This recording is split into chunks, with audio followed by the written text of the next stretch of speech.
இன்னிசை பாடி வரும் இளம் காற்றுக்கு உருவமில்லை.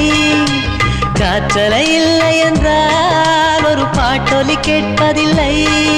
ஒரு கானம் வருகையில் உள்ளம் கொள்ளை போகுதே, ஆனால் காற்றின் முகவரி கண்கள் அறிவதில்லையே.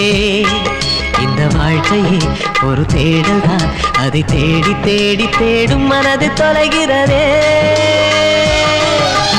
இன்னிசை பாடி வரும் இளம் காற்றுக்கு உருவமில்லை.